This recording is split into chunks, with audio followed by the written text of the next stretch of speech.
All right, so we gotta talk about this Instagram post. So Nancy Narking posts about their largest budget for a wedding ever, ringing in at close to $2 million. The exact amount was $1,903,611 for a wedding. But honestly, that's not even the craziest part. That's not what's causing a lot of concern, especially in my world and in my own emotions. So in this post, they break down item by item how much the couple spent on everything. And while these numbers are insane, that's honestly not the craziest part to me. The craziest part to me and the whole reason for this video is when you get to the second page, you see videography and you go to the cost and you see none. And most of the Instagram comments are seriously no video costs, none. The DJ was robbed. The DJ was robbed here, which is just wild how much the DJ charged and how much everything else was. Videography, none. Guess I'll start sanding my coffin now. No video. So sad it didn't get captured in that way. And I mean, all of these are valid concerns. I mean, especially being a videographer in the wedding film industry for the last decade or so, of course I'm going to be biased about this. Of course I'm going to have some strong opinions. Because seeing a $1.9 million budget and you invest so much money in everything else but video sends a pretty strong message, in my opinion. And now we could overanalyze this and we can go night and day talking about why they didn't invest in a video or trying to analyze all of the extenuating circumstances, right? But I think at the end of the day, this is a bigger problem that exists in the wedding film industry. Because if you have a couple where they are sparing no expense on welcome backs and drapes and linens, on photography, they spent $46,000 on photography alone, which just tells me that I'm clearly in the wrong industry here. But more seriously, it does send a very strong message that there is a huge disconnect and a huge problem with the wedding film industry as it currently stands. And it makes you question, what do we need to do as a collective to shift this mindset for couples who have all the money in the world, who could have bought a video just for the heck of it and would have slept soundly at night, but decided against it because they just didn't see the value, even though they spent over $1.9 million. This is just crazy. But of course, I have some strong opinions, and I'm going to share those opinions with you guys because I think it's important to talk about these things and openly discuss what I feel that we could be doing better, what I see in the wedding film industry that is probably a deterrent for a lot of people. And I also asked for a lot of opinions on this topic itself, and I've gotten a ton that I'm going to share with you guys as well. With wedding season in full swing, now is the time to consider adding a high-quality video editing service for your business. There's nothing worse than getting to the end of a season and looking at all of the films that you have left to edit. That dread and despair, that backlog tends to bring us during those off seasons when we really just want to take that time to decompress and work on our business rather than our business working us, which is why I use Uncut Gems. Uncut Gems is a high-quality video editing service that I have been using over the last few months to help alleviate the backlog stress, elevate my films, and give me time back in my business. And right now they are offering you guys 65% off on your first order. So head over to Uncut Gems and use my code at checkout so that you can kick backlog in the face and get back to being excited about your business. So after I shared this on social media, I just had to gather some thoughts about my initial reaction towards this. And there were a lot, but ultimately this is what it boiled down to. So I said, what I can muster from this post is the simple fact that some people value living in the present over romanticizing the past. While yes, they still spent almost $50,000 on a photographer, some people just don't watch TV, don't watch movies, or live their life behind a screen. After reading some of the comments, the planners did advocate for the video, but the couple simply wasn't convicted in booking one. And I know while we can rack our brains trying to answer the question why, it doesn't matter at the end of the day, and we aren't entitled to be a must-have vendor. As much as I wish it was a must-have in everyone's eyes, it's simply not the case. But it really makes me think about a bigger issue at hand in the wedding film world. Because if a couple with all the money in the world still chooses to not have a video, even after being encouraged to, that speaks volume about where we're at as an industry. And who knows, maybe I'm digging too deep, but I do know if we want to be considered as a must-have, non-negotiable in the future, we got to get better at creating films and experiences that connect on a deeper, emotional, human level that don't feel superficial. So a few of my questions that I think are valid questions. What video examples did the planner provide to the couple? Or did they provide any examples at all? And then out of those films, why didn't they resonate? Or was it simply a matter of unimportance? While we can look at these insane numbers for a wedding, I saw another comment that the couple didn't want to share the photos on social. So they simply wanted a lavish wedding experience with the people they love and hold most dear in the present moment, without any influence or desire for virality or attention. Which makes me wonder, even if they had a video, it probably wouldn't have been shared. And for some of you out there, would you have been okay with that? I'd love to hear your opinions. So the first thought comes from Ben Basher Films. He says, I think the focus on the slow-mo golden hour kiss type video has made wedding video now seem not as essential. Nothing against videographers that focus on those types of shots at all. That's just my opinion. I've heard a lot of couples say they don't feel it's necessary because they already have a photo of moments like that.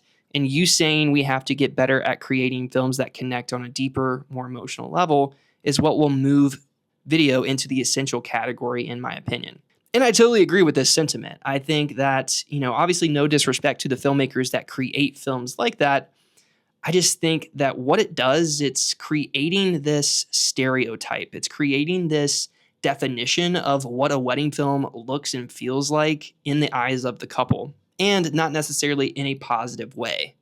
Because these films tend to feel a little bit more doctored, manufactured, and generate an unrealistic depiction of the wedding day. And I think if we just get better at capturing moments as they were meant to be captured, and then create films that feel more genuine and authentic, that's going to create a better stereotype or stigma about what a wedding film is supposed to be. He goes on to say, I've had some disagreements with videographers because I tell couples on my first call with them that I don't block out time to pull you away to get shots at sunset, walking in a field, or kissing at sunset.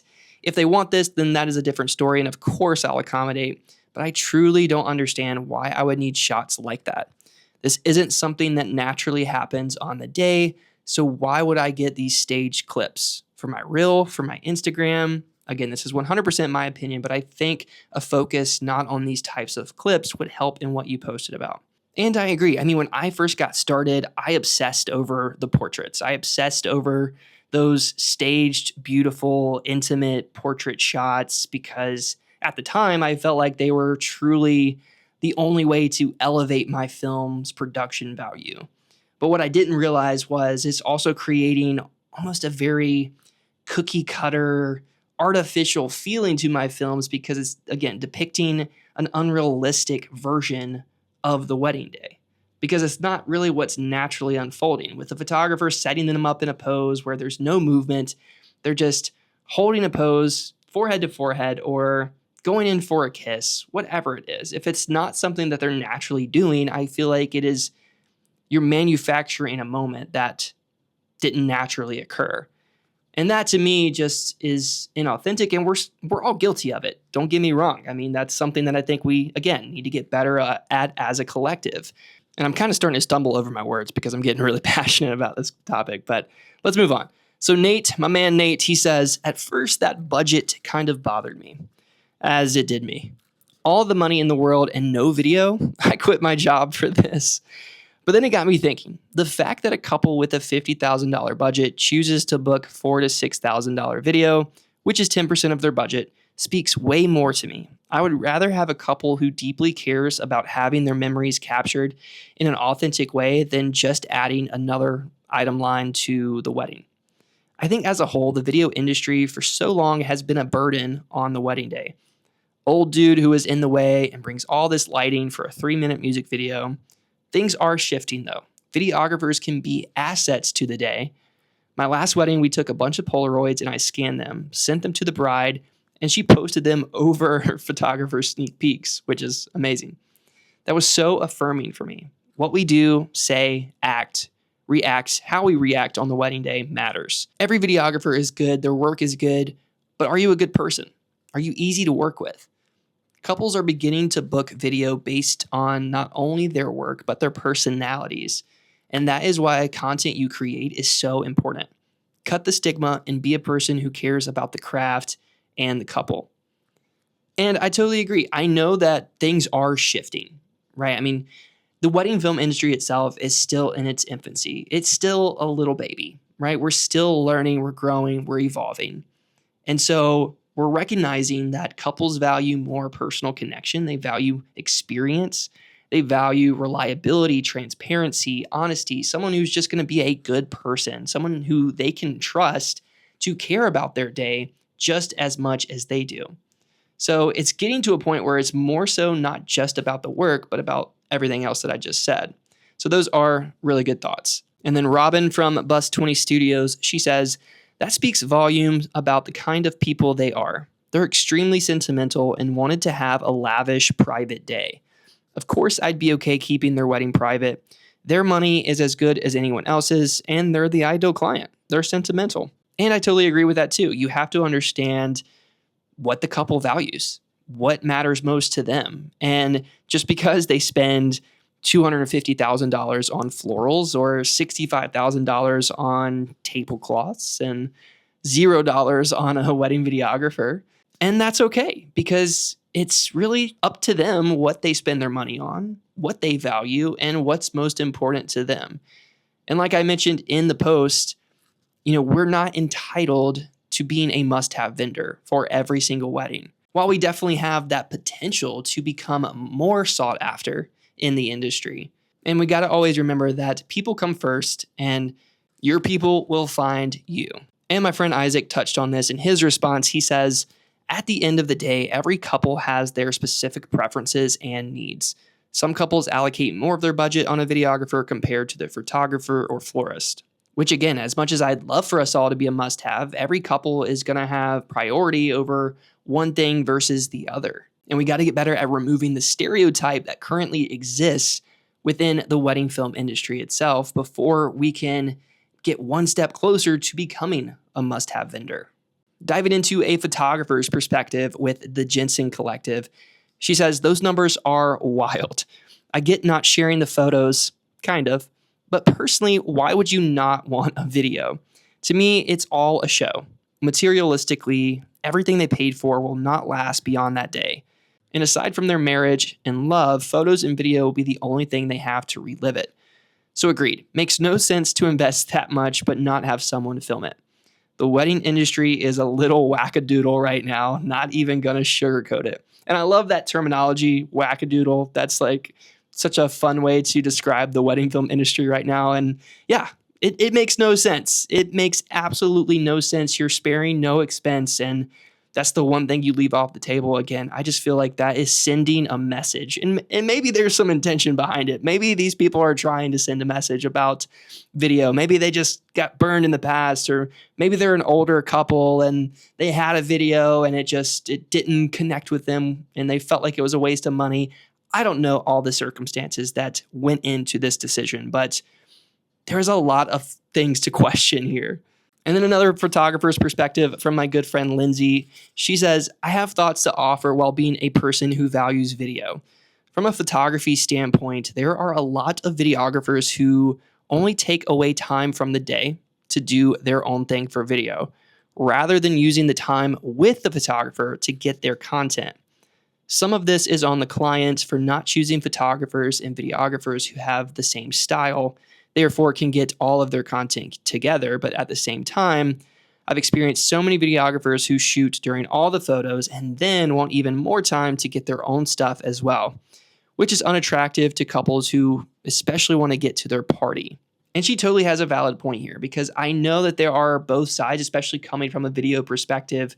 I know that there are contrasts in styles, or photographers who are a little bit more fast-paced and erratic with their photography style where they're posing, they're snapping, in 2 seconds they're moving on to the next thing, and you don't really have a ton for your video. So I get the idea that it is very frustrating, having to wait on the videographer to set them up and do something different.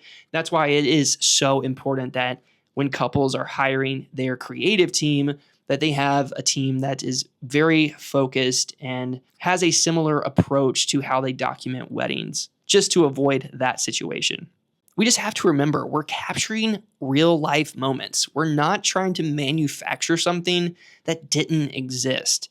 And I think that's where the stereotype has just evolved and just honestly been running rampant in the industry for a long time now. Filmmakers are focused solely on self-serving versus truly serving the couple in a genuine and authentic way. And while there is an art, you can argue tooth and nail, if that's a phrase, right? Tooth and nail. And at the end of the day, I am guilty of every stereotype possible. I've been in the industry for 11 years. I've followed the trends. I've been a slave to the trends. I have ran away from the trends, and I see people still stuck in the trends. And so I've seen a lot of things being a filmmaker in this industry for so long. And the thing is, I've grown as an artist, but I think that I'm starting to learn and appreciate what really matters when it comes to capturing a wedding day and what's most valuable and leads to the strongest impact. And that is, and always will be,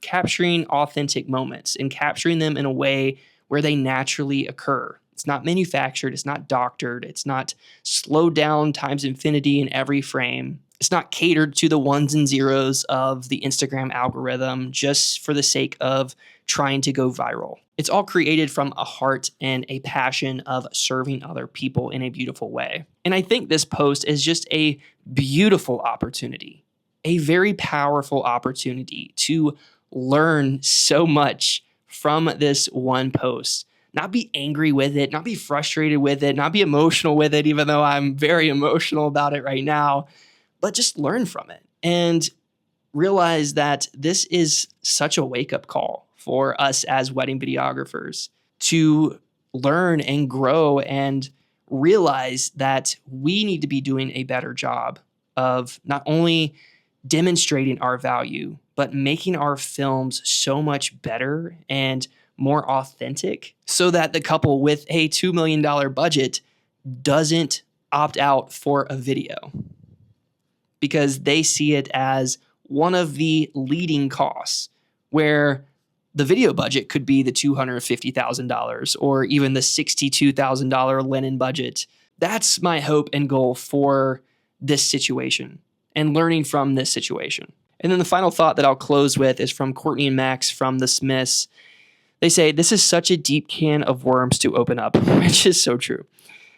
But what does help me sleep at night is this. Video is a newborn baby in the industry in comparison to photography, which means it will still take some time to truly become a normal vendor hire in the wedding world like all the others.